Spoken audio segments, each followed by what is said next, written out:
بسم اللہ الرحمن الرحیم۔ السلام علیکم دوستو، ایک نئی ویڈیو کے ساتھ حاضر ہیں۔ چلیں اپنی ویڈیو سٹارٹ کرتے ہیں۔ کچھ عرصہ پہلے میں نے آپ کو ایک ویڈیو بنا کے دی تھی جس میں نے آپ کو بتایا تھا کہ رشینز جو ہیں وہ یوکرین کے اوپر بہت بڑے حملے کی تیاری کر رہے ہیں، اور اس کے لیے انہوں نے اپنے بامبرز جو ہیں ان کو اکٹھا کرنا شروع کر دیا ہے، اپنے کروز میزائل جو ہیں ان کو، اپنے بیلسٹک میزائلز۔ اور اس کے بعد ہم نے دیکھا کہ کچھ عرصے کے اندر ہی رشیا نے 18 گھنٹوں میں یوکرین کے اوپر تقریباً 125-30 میزائل فائر کر دیے۔ ان میزائلوں کو فائر کرنے سے پہلے رشیا نے آدھی رات کو یوکرین کے اوپر سب سے پہلے ڈرون سے حملہ کیا۔ ایران کے ڈرونز جو اس وقت رشیا استعمال کر رہا ہے، پہلے حملہ ان سے سٹارٹ کیا گیا۔ اس کے بعد صبح 7 بجے رشیا نے اپنے سب سونک کروز میزائلز، اپنے ہائپر سونک کنزال میزائلز اور S-300 میزائلوں سے بھی حملہ کر دیا، اور یوکرین کے 6 مختلف سٹیز کے اوپر یہ حملہ کیا گیا۔ اب اس حملے کے اندر جہاں پہ رشیا کا بہت زیادہ اسلحہ استعمال ہوا، اور رشینز کا کہنا یہ ہے کہ ہمارا تقریباً $1.27 بلین کے میزائل جو ہیں وہ اس ایک حملے کے اندر استعمال ہوئے ہیں، وہاں پہ یوکرین کے بھی بہت سے سرفیس ٹو ایئر میزائل جو ہیں وہ اس حملے کو روکنے کے لیے استعمال ہوئے۔ خاص طور پہ جو سب سونک کروز میزائل تھے جو رشیا نے فائر کیے تھے ان کو آسانی سے روکا جا سکتا ہے، جبکہ یہ جو کنزال ہائپر سونک بیلسٹک میزائلز ہیں ان کو تو اتنی آسانی سے اس وقت دنیا میں کوئی ایسا ایئر ڈیفنس سسٹم نہیں ہے جو روک سکے۔ اینی وے، تو اس وقت یوکرین کو جو سب سے زیادہ ضرورت ہے نا وہ سرفیس ٹو ایئر میزائلز کی ہے۔ امریکہ نے ویسے ہی یوکرین سے ہاتھ کھینچ لیا ہے، اور امریکہ نے اپنے سارے پیسے جو ہیں ان کا رخ اسرائیل کی طرف موڑ دیا ہے۔ تو یوکرین کو اس وقت اسلحے کی بھی ضرورت ہے، پیسوں کی بھی ضرورت ہے، اور اسلحے کے اندر یوکرین کو سب سے زیادہ سرفیس ٹو ایئر میزائلز کی ضرورت ہے۔ اب یہ ساری چیزیں یورپ کے اندر دوسری اقوام جو ہیں، دوسرے ممالک جو ہیں وہ بھی دیکھ رہے ہیں، اور اسی کے پیش نظر رشیا کے اتنے بڑے حملے کے بعد جو اس وقت یورپ کی دوسرے ممالک ہیں انہوں نے امریکہ کے ساتھ 1000 پیٹریوٹ میزائلوں کا ایک معاہدہ کیا۔ اب یہ معاہدہ جو ہے ٹھیک ہے، اس کے اندر امریکہ کو تو بہت زیادہ فائدہ ہوگا، لیکن یہ جو یورپین کنٹریز ہیں نا یہ بیوقوف نہیں ہیں اور بالکل آف دی شیلف امریکہ سے اسلحہ لینا پسند نہیں کرتی۔ اب یہ جو کنٹریز ہیں ان کے میں نام آپ کو بتا دیتا ہوں۔ ان کے اندر جرمنی ہے، نیدرلینڈز ہے، اسپین ہے اور رومینیا ہے۔ رومینیا کی گورنمنٹ نے کہا کہ ہم 200 پیٹریوٹ میزائل سسٹمز پرچیز کریں گے۔ نیدرلینڈز بھی اپنے آلریڈی جو پیٹریوٹ لانچرز ان کے پاس پڑے ہوئے ہیں ان کے لیے یہ میزائلز حاصل کریں گے۔ اسپین نے بھی سیم جو ہے وہ کہا ہے کہ ہمارے پاس جو ایگزسٹنگ پیٹریوٹ کے لانچرز ہیں ان کے لیے ہم مزید میزائل جو ہیں وہ پرچیز کریں گے، کیونکہ پیٹریوٹ سسٹم کے اندر نا بیسیکلی ایک میزائل استعمال نہیں ہوتا۔ پیٹریوٹ میزائل سسٹم کے اندر تقریباً 3 قسم کے میزائل جو ہیں وہ استعمال ہوتے ہیں، جبکہ جرمنی جو ہے وہ اس میں آپ کہہ لیں کہ سب سے زیادہ فائدہ مند رہا ہے۔ جرمنی نے بیسیکلی یہ کام کیا اس معاہدے کے اندر کہ جرمنی کی جو کمپنی ہے نا MBDA، وہ امریکن کمپنی ریتھیون کے ساتھ مل کے یہ میزائل جرمنی میں تیار کرے گی۔ دیکھیں اس سے امریکہ کے بہت سے پرپسز جو ہیں وہ سالو ہوتے ہیں۔ سب سے پہلے تو یہ امریکہ کا 1000 پیٹریوٹ میزائل جو ہے وہ سیل ہو گیا۔ اس کے بعد دوسرا فائدہ امریکہ کو یہ کہ امریکہ کی اپنی جو پیٹریوٹ میزائلوں کی جو پروڈکشن ہے وہ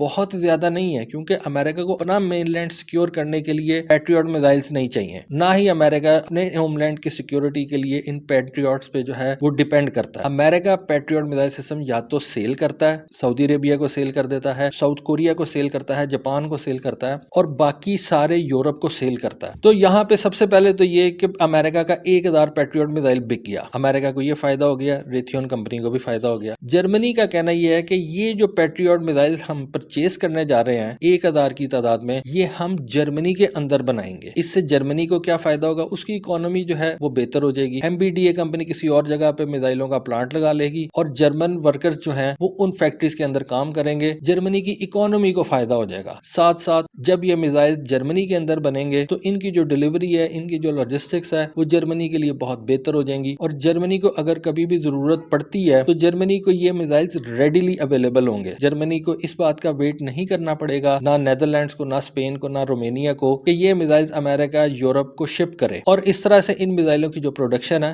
وہ بھی تیز ہو جائے گی اور بڑھ جائے گی، 10 فولڈز بڑھ جائے گی۔ اور اگر بعد میں یوکرین کی جنگ اتنی لمبی ہوتی ہے، جو کہ میرا نہیں خیال کہ اب اتنی لمبی یہ جنگ جائے گی، تو یہ یورپین کنٹریز یوکرین کو بھی یہ میزائل بھی پرووائڈ کر سکتی ہیں، جو کہ میرا خیال ہے کہ اس وقت ہائیلی ان لائکلی ہے۔ لیکن پھر بھی یورپین کنٹریز کو اب اپنے ایئر ڈیفنس کے لیے امریکہ کی پروڈکشن کے اوپر جو ہے وہ انحصار نہیں کرنا پڑے گا، اور یورپین اپنے ڈیفنس کے لیے یہ پیٹریوٹ میزائلز اپنے ہی ایک کنٹری کے اندر تیار کریں گے۔ اچھا، یہاں پہ میں آپ کو ایک اپڈیٹ دیتا چلوں کہ وہ جو ایک حملہ کیا تھا نا رشین نے 18 گھنٹے میں تقریباً 125 کے قریب میزائل مارے تھے یوکرین کے اوپر، وہ بعد میں خبر جو ہے وہ کھلی تھی، اور یہ پتا چلا تھا کہ رشیا نے 5 دنوں کے اندر کم سے کم 500 میزائل جو ہیں وہ یوکرین کے اوپر فائر کیے تھے۔ پہلے 18 گھنٹوں میں اگر انہوں نے صرف 125-30 میزائل فائر کیے تھے یوکرین پہ، تو